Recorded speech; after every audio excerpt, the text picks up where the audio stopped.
ನಮ್ಮ stress, tension, anxiety, ಡಿಪ್ರೆಷನ್ಗೆ ಯಾವುದಾದ್ರೂ ರಾಮಬಾಣ ಇದೆಯಾ? ಖಂಡಿತವಾಗಿ ಇದೆ. ಈ ವಿಡಿಯೋನ ಸ್ಟಾಪ್ ಮಾಡದೆ ಕಂಟಿನ್ಯೂ ಮಾಡಿ. ನಮಸ್ತೆ ವೀಕ್ಷಕರೇ, ನನ್ನ ಹೆಸರು ಡಾಕ್ಟರ್ ಅಶ್ವಥ್ ಹೆಗಡೆ, ವೇದ ವೆಲ್ನೆಸ್ ಸೆಂಟರ್, ನಿಸರ್ಗಮನೆ ಶಿರ್ಸಿ. ನೀವು ನೋಡ್ತಾ ಇದ್ದೀರಾ ನಮ್ಮ ಯೂಟ್ಯೂಬ್ ಚಾನಲ್. ನೀವು ಸಬ್ಸ್ಕ್ರೈಬ್ ಆಗಿಲ್ಲ ಅಂದರೆ ಈಗಲೇ ಸಬ್ಸ್ಕ್ರೈಬ್ ಮಾಡಿ, ಬೆಲ್ ಬಟನ್ ಅನ್ನು ಒತ್ತಿ. ನಿಮಗೆ ಫ್ರೀ ಹೆಲ್ತ್ ಟಿಪ್ ಬೇಕು ಅಂದರೆ ವಾಟ್ಸಪ್ ಗ್ರೂಪ್ಗೆ ಜಾಯ್ನ್ ಆಗಿ, ಹಾಗೂ ನಮ್ಮ ಡಾಕ್ಟರ್ಗಳ ಜೊತೆ ಕನ್ಸಲ್ಟೇಷನ್ ಬೇಕು ಅಂದರೆ ಈ ನಂಬರನ್ನು ಕಾಂಟ್ಯಾಕ್ಟ್ ಮಾಡಿ. ಸೊ ಹಾಗಿದ್ರೆ ಯಾವುದು ಈ ರಾಮಬಾಣ ನಮ್ಮ ಎಲ್ಲ ಸ್ಟ್ರೆಸ್, ಆಂಗ್ಸೈಟಿ, ಡಿಪ್ರೆಷನ್ಗೆ? ಒಂದೇ ಮಾತಲ್ಲಿ ಹೇಳಬೇಕು ಅಂದರೆ ಸ್ವೀಕಾರ ಮಾಡೋದು, ಅಕ್ಸೆಪ್ಟೆನ್ಸ್. ನಾನು ಇಲ್ಲಿ ತನಕ ಒಂದು 800 to 900 ಕೌನ್ಸಿಲಿಂಗ್ ಸೆಷನ್ ಅನ್ನು ಮಾಡಿದ್ದೇನೆ. ಇದೆಲ್ಲ ಕೌನ್ಸಿಲಿಂಗ್ ಅನ್ನ ಫಿಲ್ಟರ್ ಮಾಡಿಬಿಟ್ಟು ಏನೋ ಒಂದನ್ನ ಹೊರಗಡೆ ತೆಗೆದು ಎಲ್ಲರಿಗೂ ಯೂಸ್ಫುಲ್ ಆಗೋದನ್ನು ಕೊಡಬೇಕು ಅಂತಂದ್ರೆ ಸ್ವೀಕಾರ ಮಾಡಬೇಕು.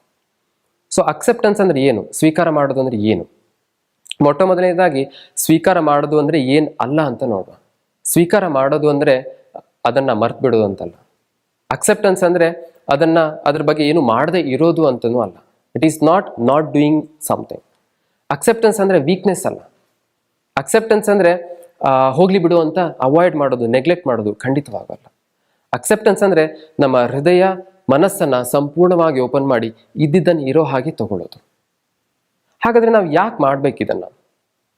ನೋಡಿ, ನಿಮಗೆ ಅದನ್ನ ಚೇಂಜ್ ಮಾಡ್ಲಿಕ್ಕೆ ಆಗುತ್ತೋ ಬಿಡುತ್ತೋ, ಒಂದು ವ್ಯಕ್ತಿಯನ್ನ ಚೇಂಜ್ ಮಾಡ್ಲಿಕ್ಕೆ ಆಗುತ್ತೋ ಬಿಡುತ್ತೋ ಸೆಕೆಂಡ್ರಿ.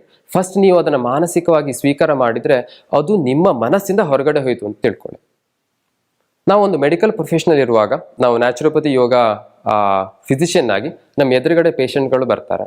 ಬಂದಾವಾಗ ಅವರಿಗೆ ಏನೋ BP, ಶುಗರ್, ಥೈರಾಯ್ಡ್, ಈ ಥರ ಹಲವಾರು ಸಮಸ್ಯೆಗಳಿರುತ್ತೆ. ಯಾವುದೇ ಸಮಸ್ಯೆ ದೇಹಕ್ಕೆ ಬಂದರೆ ಅದನ್ನು ಗುಣ ಮಾಡ್ಬೋದು, ಆದರೆ ಅದು ಮನಸ್ಸಿಗೆ ಹತ್ಬಿಟ್ರೆ ಅದನ್ನು ಗುಣ ಮಾಡೋದು ಬಹಳ ಕಷ್ಟ. ತುಂಬ ಜನ ಪೇಷಂಟ್ಗಳು ಕೇಳ್ತಾರೆ, ಡಾಕ್ಟ್ರೆ ನಂಗೆ ಯಾಕೆ ಬಂತು? ನಾನು ಇಷ್ಟು ಚೆನ್ನಾಗಿ ಎಕ್ಸಸೈಸ್ ಮಾಡ್ತೇನೆ, ಇಷ್ಟು ಒಳ್ಳೆ ಡಯಟ್ ಇದೆ, ಇಷ್ಟು ಒಳ್ಳೆ ಲೈಫ್ ಸ್ಟೈಲ್ ಇದೆ, ನಾನು ಇಷ್ಟು ಓವರ್ ವೇಟ್ ಇಲ್ಲ, ಆರಾಮಾಗಿ ಇದ್ದೇನೆ, ನಮ್ಮ ತಂದೆ ತಾಯಿಗಿಲ್ಲ. ಈ ಥರ ಕ್ವಶನ್ಗಳನ್ನು ಅವ್ರ ತಲೆಯಲ್ಲಿ ತುಂಬಿಕೊಂಡು ಯಾಕೆ ಬಂತು ಈ ಥರ ಅದನ್ನು ಸ್ವೀಕಾರ ಮಾಡೋದೇ ಇಲ್ಲ. ಮಾನಸಿಕವಾಗಿ ಅಸ್ವೀಕೃತಿಯಲ್ಲಿ ಇರ್ತಾರೆ. ಅವರಿಗೆ ನಾವು ದೈಹಿಕವಾಗಿ ಎಷ್ಟೇ ಟ್ರೀಟ್ಮೆಂಟ್ ಕೊಟ್ಟರು ಕಡಿಮೆ ಆಗೋದು ಬಹಳ ಕಡಿಮೆ. ಅದರಿಂದ ನಾವೇನು ಮಾಡಬೇಕು, ಮೊದಲಿಗೆ ಮಾನಸಿಕವಾಗಿ ಸ್ವೀಕಾರ ಮಾಡಬೇಕು. ಇನ್ನೂ ಒಂದು ಎಕ್ಸ್ಟ್ರೀಮ್ ಎಕ್ಸಾಂಪಲ್ ನೋಡೋದಾದ್ರೆ, ನಾವು ಹಲವಾರು ಜನರನ್ನ ನೋಡಿರ್ತೇವೆ, ಕ್ಯಾನ್ಸರ್ ಪೇಷಂಟ್ಗಳು 3rd ಸ್ಟೇಜ್ 4th ಸ್ಟೇಜ್ ಕ್ಯಾನ್ಸರಲ್ಲಿ ಆ ಹಂತವನ್ನ ಅವರು ಓವರ್ಕಮ್ ಮಾಡಿಬಿಟ್ಟು ಗುಣ ಆಗಿ ಬರ್ತಾರೆ. ಸೊ ಹೇಗೆ ಅದು? ಮನಸ್ಸಲ್ಲಿ ಅವರು ಸ್ವೀಕೃತಿಯಿಂದ ಹೋಗಿರ್ತಾರೆ. ಅಂದ್ರೆ ಕ್ಯಾನ್ಸರನ್ನ ಸ್ವೀಕಾರ ಮಾಡಿ ದೇಹಕ್ಕೆ ಆಹ್ವಾನಿಸ್ಕೊಳ್ಬೇಕು ಆ ಥರ ಅಲ್ಲ. ಕ್ಯಾನ್ಸರ್ ಬಂದಿದ್ಯಾ, ಇಟ್ಸ್ ಓಕೆ, ಈಗೇನ್ ಮಾಡೋದು? ಆ ಕ್ಯಾನ್ಸರ್ ಜೊತೆ ಮಾನಸಿಕವಾಗಿ ಫೈಟ್ ಮಾಡೋದಲ್ಲ, ಅದನ್ನ ತುಂಬು ಮನಸ್ಸಿನಿಂದ ತಗೊಂಡು ಅದಕ್ಕೆ ಏನ್ ಮಾಡ್ಬೇಕು ಅದನ್ನ ಮಾಡ್ಬೇಕು ಅಷ್ಟೇ. ಡಯಟ್ ಮಾಡಬೇಕು, ಲೈಫ್ ಸ್ಟೈಲ್ ಚೇಂಜ್ ಮಾಡಬೇಕು, ಮೆಡಿಸಿನ್ ಮಾಡಬೇಕು, ಕೀಮೋಥೆರಪಿ, ರೇಡಿಯೋಥೆರಪಿ, ಇದೆಲ್ಲವನ್ನು ಮಾಡಬೇಕು. ಪ್ರತಿಯೊಂದು ಸಿಚುವೇಶನ್ ಅಲ್ಲಿ ಕೇಳ್ಕೊಳ್ಳಿ, ನಾನು ಇದನ್ನ ಸ್ವೀಕರಿಸಬಲ್ಲೆನೆ, ಇವನನ್ನ ಇವಳನ್ನ. ಯಾವಾಗ ಮನಸ್ಸು ಅದನ್ನ ಸ್ವೀಕಾರ ಮಾಡ್ತದೆ, ಆವಾಗ ಮಾನಸಿಕವಾಗಿ ನೀವು ಅದರಿಂದ ಹೊರಗಡೆ ಬಂದಿರ್ತೀರಾ. ಅದ್ರ ಬಗ್ಗೆ ಏನ್ ಮಾಡಬೇಕು, ನಿಮ್ಮ ಕರ್ತವ್ಯ ಏನು, ನಿಮ್ಮ ಡ್ಯೂಟಿ ಏನು, ಅದನ್ನ ಖಂಡಿತವಾಗಿ ನೀವು ಮಾಡಬೇಕು. ಆದ್ರೆ ಅದು ನಿಮ್ಮ ಮನಸ್ಸನ್ನ ಬಾದರ್ ಮಾಡೋದಿಲ್ಲ. ಯಾವಾಗ ಮನಸ್ಸು ಶಾಂತವಾಗಿರುತ್ತೆ, ಖಂಡಿತವಾಗಿ ನೀವು ಏನ್ ಮಾಡಬೇಕು ಅದನ್ನ ಇನ್ನೂ ತುಂಬಾ ಚೆನ್ನಾಗೇ ಮಾಡಿರ್ತೀರಾ. ಫಾರ್ ಎಕ್ಸಾಂಪಲ್, ನನಗೆ ವೆಯ್ಟ್ ಲಾಸ್ ಮಾಡಬೇಕು ಅಂತ ತಿಳ್ಕೊಳ್ಳಿ. ನನ್ನ ಹೈಟಿನ ಪ್ರಕಾರ ನನಗೆ 10 kg ವೆಯ್ಟ್ ಲಾಸ್ ಮಾಡಬೇಕು. ಮೊಟ್ಟ ಮೊದಲಿಗೆ ನಾನು ಅಸ್ವೀಕೃತಿಯಲ್ಲಿ ವೆಯ್ಟ್ ಲಾಸ್ ಅನ್ನು ಸ್ಟಾರ್ಟ್ ಮಾಡಿದ್ರೆ, ಅಯ್ಯೋ ವೆಯ್ಟ್ ಲಾಸ್ ಆಗುತ್ತೋ ಇಲ್ವೋ, ಇದು ವರ್ಕ್ ಆಗುತ್ತೋ ಇಲ್ವೋ, ಅದು ವರ್ಕ್ ಆಗುತ್ತೋ ಇಲ್ವೋ, ಆಯ್ತು 10 kg ವೆಯ್ಟ್ ಲಾಸ್ ಆಯ್ತು ಅಂತ ತಿಳ್ಕೊಳ್ಳಿ, ಅಯ್ಯೋ ಇನ್ನು ವೆಯ್ಟ್ ಗೇನ್ ಆಗ್ಬಿಟ್ರೆ. ಸೊ ಈ ತರ ಟೆನ್ಷನ್ಗಳು ಸ್ಟಾರ್ಟ್ ಆಗುತ್ತೆ. ನಾವು ಯಾವಾಗ ಅಕ್ಸೆಪ್ಟ್ ಮಾಡೋದಿಲ್ಲ, ಎಕ್ಸ್ಪೆಕ್ಟೇಷನ್ ತುಂಬಾ ಜಾಸ್ತಿ ಆಗುತ್ತೆ. ಈಗ ನಾನು ಎಕ್ಸಾಮ್ ಬರೆದು ಬಂದಿರ್ತೇನೆ, ರಿಸಲ್ಟ್ ನನ್ನ ಕೈಯಲ್ಲಿಲ್ಲ. ಸೊ ರಿಸಲ್ಟ್ ಏನಾದರೂ ನನ್ಗೆ ಓಕೆ ಅಂತ ಮಾನಸಿಕವಾಗಿ ಅಕ್ಸೆಪ್ಟ್ ಮಾಡಿದ್ರೆ ನೀವು ಆರಾಮಾಗಿರ್ತೀರಾ. ಇಲ್ಲ, ನಂಗೆ ರಿಸಲ್ಟ್ 90 ಮೇಲೆ ಬರಬೇಕು ಅಂತ ನೀವು ಎಕ್ಸ್ಪೆಕ್ಟ್ ಮಾಡ್ತಾ ಇದ್ರೆ ಮನಸ್ಸು ತುಂಬಾ ತಳಮಳದಲ್ಲಿರುತ್ತೆ. ಆ ರಿಸಲ್ಟ್ ಬರೋ ತನಕನೂ ನಮ್ಮ ಉದ್ದೇಶ ಏನು, ಮಾನಸಿಕವಾಗಿ ಶಾಂತವಾಗಿರೋದಲ್ವಾ. ಆ ಶಾಂತವಾಗಿರ್ಲಿಕ್ಕೆ ಈ ಸ್ವೀಕಾರದ ಮನೋಭಾವ ತುಂಬಾ ಹೆಲ್ಪ್ ಆಗುತ್ತೆ. ನೀವು ಕಾಲ್ ಮಾಡ್ತಾ ಇದ್ದೀರಾ, ಆ ಕಡೆಯವ್ರು ರಿಸೀವ್ ಮಾಡ್ತಾ ಇಲ್ಲ, ನಾನು ಕಾಲ್ ಮಾಡ್ತಾ ಇದ್ದೀನಿ, ಯಾಕೆ ರಿಸೀವ್ ಮಾಡ್ತಿಲ್ಲ, ಈ ಥರ ನೀವು ಕೇಳ್ಕೊಂಡ್ರೆ ನಿಮಗೆ ಟೆನ್ಷನ್ ಆಗುತ್ತೆ ಹೊರತು ಆ ಕಡೆಯವರು ಫೋನ್ ಎತ್ತುದಿಲ್ಲ. ಓಕೆ, ಅವ್ರು ಕಾಲ್ ರಿಸೀವ್ ಮಾಡ್ತಾ ಇಲ್ಲ, ಯಾಕೆಂದ್ರೆ ಅವ್ರಿಗೆ ಏನೋ ಬ್ಯುಸಿ ಇರ್ಬೋದು. ಈ ಥರ ಅಕ್ಸೆಪ್ಟ್ ಮಾಡ್ಕೊಳ್ಳಿ, ಆವಾಗ ನಿಮ್ಮ ಮನಸ್ಸಿಗೆ ಸಮಾಧಾನ ಆಗುತ್ತೆ. ನೀವು ಇನ್ನೊಂದ್ಸರಿ ಮತ್ತೊಂದ್ಸರಿ ಒಂದು 10 ನಿಮಿಷ ಬಿಟ್ಟು ಕಾಲ್ ಮಾಡಲಿಕ್ಕೆ ಸಾಧ್ಯವಾಗುತ್ತೆ. ಈಗ ನಾನೇ ಈ ವಿಡಿಯೋನ ಮಾಡ್ತಾ ಇದ್ದೇನೆ, ವಿಡಿಯೋ ರೆಕಾರ್ಡಿಂಗ್ ನಡೀತಾ ಇದೆ, ಈಗ ಈ ಕಡೆ ಗಲಾಟೆ ಆಗ್ತಾ ಇದೆ, ಆ ಕಡೆ ಏನೋ ಆಗ್ತಾ ಇದೆ ಅಂತ ತಿಳ್ಕೊಳ್ಳಿ. ಅದನ್ನ ಅಕ್ಸೆಪ್ಟ್ ಮಾಡದೆ ನಾನು ಈ ಥರ ವಿಡಿಯೋ ರೆಕಾರ್ಡಿಂಗ್ ಮಾಡ್ಲಿಕ್ಕೆ ಬಂದು ಕೂತ್ಕೊಂಡ್ರೆ ವಿಡಿಯೋ ರೆಕಾರ್ಡ್ ಮಾಡ್ಲಿಕ್ಕೆ ಆಗೋದಿಲ್ಲ. ಯಾಕಂದ್ರೆ ಮನಸ್ಸು ಆ ಕಡೆ ಎಲ್ಲ ಹೋಗ್ತಾ ಇರ್ತದೆ. ನಾವು ಹೇಳ್ಬೋದು, ನಾವು ಮನಸ್ಸಲ್ಲಿ ಅವಾಯ್ಡ್ ಮಾಡ್ತೇವೆ ಅನ್ನೋದು. ಇನ್ಫ್ಯಾಕ್ಟ್ ಈ ಥರ ಅವಾಯ್ಡ್ ಮಾಡೋದು ಸಾಧ್ಯನೇ ಇಲ್ಲ. ನೀವೊಂದ್ಸರಿ ಆಲೋಚನೆ ಮಾಡಿ ನೋಡಿ, ನೀವು ಯಾವುದೋ ಮದುವೆ ಮನೆಗೆ ಹೋಗಿರ್ತೀರಾ, ಹೋಗಿದ್ದಾಗ ನಿಮ್ಗೆ ಆಗದಿರೋರು ಯಾರೋ ಬಂದಿದ್ದಾರೆ. ನಿಮ್ಮ ಮನಸ್ಸು ಏನ್ ಮಾಡ್ತಾ ಇರುತ್ತೆ, ಯಾವಾಗಲೂ ಅವ್ರ ಬಗ್ಗೆನೇ ಥಿಂಕ್ ಮಾಡ್ತಾ ಇರುತ್ತೆ. ಅವರು ಹೆಂಗಸರಾಗಿದ್ರೆ ಯಾವ ತರ ಸೀರೆ ಉಟ್ಟಿದ್ದಾರೆ, ಯಾವ ತರ ಒಡವೆ ಹಾಕಿದ್ದಾರೆ, ಈ ತರ ನೋಡ್ತಾರೆ. ಗಂಡಸರಾಗಿದ್ರೆ ಅವ್ರು ಯಾರ ಜೊತೆ ಮಾತಾಡ್ತಾ ಇದ್ದಾರೆ, ಓ ನನ್ನ ಬಗ್ಗೆನೇ ಮಾತಾಡ್ತಾ ಇದ್ದಾರೇನೋ, ಅಂದ್ರೆ ನಮ್ಮ ಮೆಂಟಲ್ ಸ್ಪೇಸ್ ಅನ್ನ ಅವರು ಆಕ್ಯುಪೈ ಮಾಡ್ಕೊಂಡಿರ್ತಾರೆ. ನಮ್ಮ ಮೆಂಟಲ್ ಎನರ್ಜಿನ ಯಾವಾಗಲೂ ಡ್ರೈನ್ ಮಾಡ್ತಾ ಇರ್ತಾರೆ. ನೀವು ಅಕ್ಸೆಪ್ಟೆನ್ಸ್ ಅನ್ನ ಎಷ್ಟರ ಮಟ್ಟಿಗೆ ಪ್ರಾಕ್ಟೀಸ್ ಮಾಡಬೇಕು ಅಂದ್ರೆ, ಆ ವ್ಯಕ್ತಿ ನಿಮ್ ಎದುರಿಗೆ ಬಂದು ಮಾತಾಡಿದ್ರು ಏನೂ ಆಗಿಲ್ಲದೆ ಇರೋ ತರ ಮಾತಾಡುವಷ್ಟು ಶಕ್ತಿ ಬರಬೇಕು.